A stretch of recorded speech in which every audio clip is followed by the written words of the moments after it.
Let me thank you for spending over 3.5 hours responding to our questions. But I just have 3 things I want to touch base with. Can you tell me approximately, if you know, how many special education students are there with IEPs in New York State, more specifically New York City? I don't have that number for you, Senator Okay. Jackson. Can you get that from me if you don't mind in the future? So one of the issues I identified is that we don't have a centralized technology system in place to know where all of our students are. Okay. But we can get you whatever data we have, we'll provide it for you. Okay, thank you, I appreciate that. And number 2, my understanding there's approximately 20% of students that opted out of the exams, 3 to 8. And if so, some schools are being evaluated on the number of kids that opted out.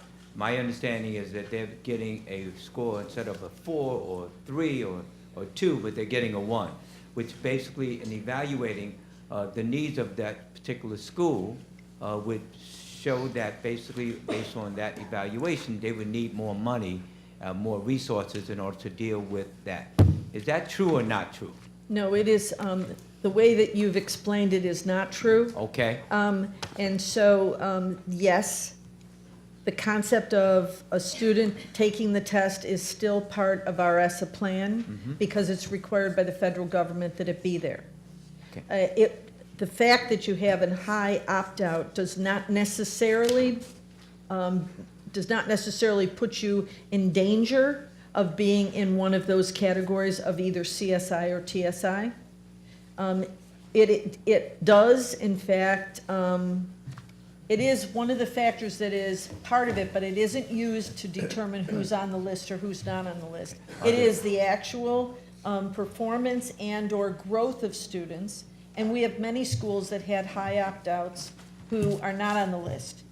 So let me point out one other thing. You said it was 20%. It used to be 20%. It's down to approximately 18%. Okay, do the students who opt out, are they given a 1 versus a 3 or 4?